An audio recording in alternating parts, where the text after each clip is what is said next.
Israel's seizure and closing of the Rafah crossing in Gaza is raising concerns that already scarce supplies will be further depleted and lead to a catastrophic disaster. The incursion comes after Israel threatened it would continue its military operation in Rafah, even after Hamas said it had accepted ceasefire proposal by Qatari and Egyptian mediators. There is more in this report.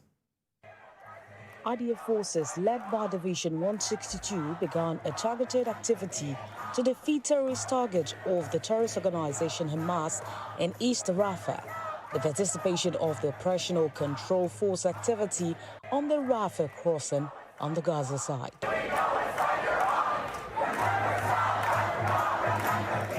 A limited Israeli operation into Rafah is intended to keep pressure on Hamas to agree to a deal that will bring about a ceasefire and a hostage release.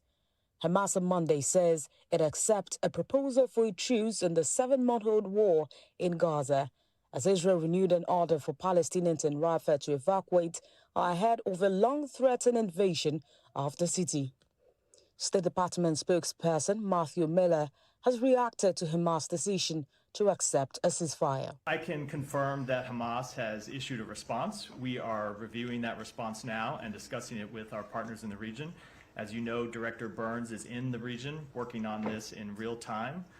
We will be discussing this response with our partners over the coming hours. We continue to believe that a hostage deal is in the best interests of the Israeli people. It's in the best interest of the Palestinian people. It would bring an immediate ceasefire. It would allow increased movement of humanitarian assistance, and so we're going to continue to work to try to reach one. Israeli tanks have taken over the Rafah crossing in Gaza's border with Egypt after advancing during the night as their warplanes pounded residential homes.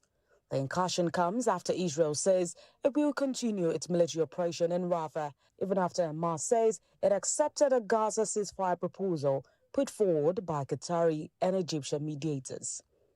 Palestinian civilians told to evacuate eastern Rafah by the Israeli military have described their fear and despair. Traffic police in the Gaza Strip have begun to reappear in the southern city of Rafah after a 7-month hiatus due to the outbreak of the Israeli war on Gaza last October.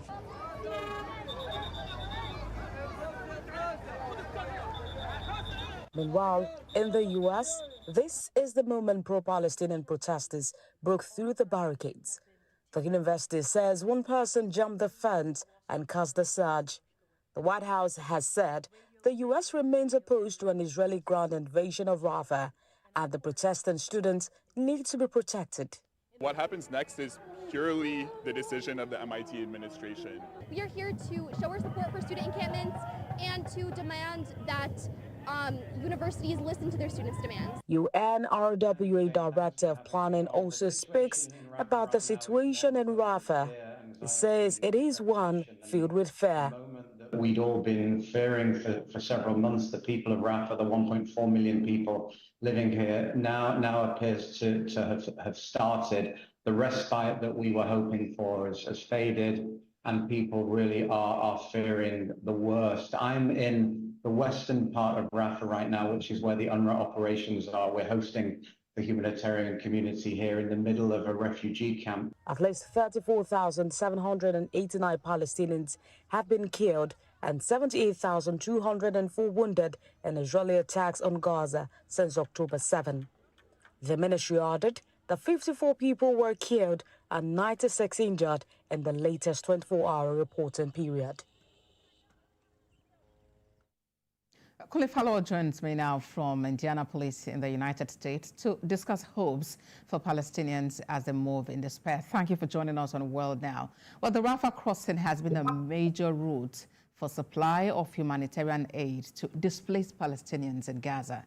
Now it's been seized by Israel. What is the import of this for the thousands of civilians who are bearing the brunt of this war? Thanks for having me. So this is unfortunate. It's so sad that we're seeing another tactics by the Israeli side, spearheaded by Benjamin Netanyahu.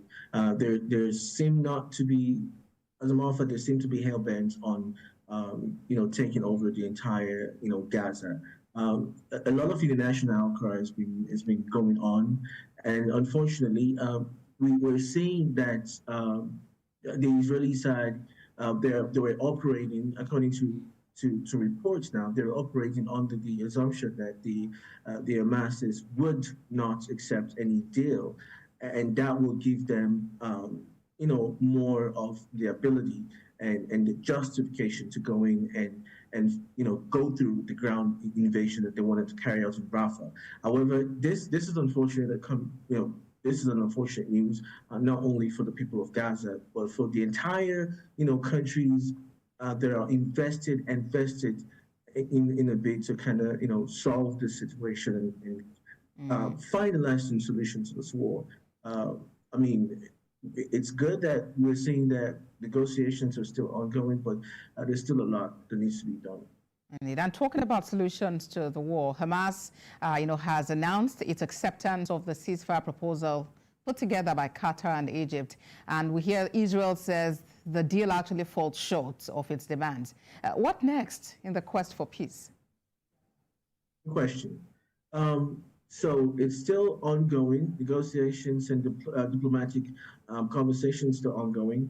The head of CIA in the United States, Mike Burns, is currently having conversations with the people of Qatar and officials and get delegations from that are vested in this war. The conversations are still going, and that's a positive side. However, the people need an immediate way to get food and basic necessities that's going to sustain them temporarily until this is over. Like I always say, it's a small population.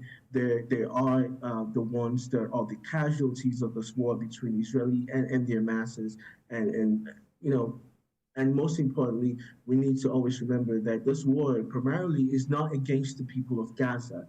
It's between the Israeli side and their masses, their mass group that's been touted as a terrorist. But as it is, it's a good pointer that negotiations still ongoing, and most importantly, representatives of the masses are also having talks as we speak. All right, and I saw videos of people celebrating in Gaza following Hamas' announcement that it has accepted the truce proposal. Did you see those videos, and what was the reaction?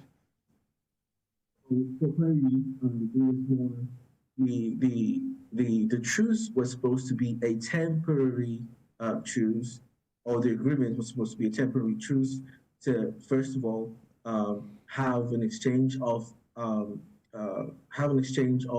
hostages, folks that have been kidnapped and been taken hostages, and also that truce will give room to have people come in and go out and restart on things and all that. So it was a temporary truce with the aim of trying to make sure that they find a lasting solution to the war. But unfortunately, it's not happening yet.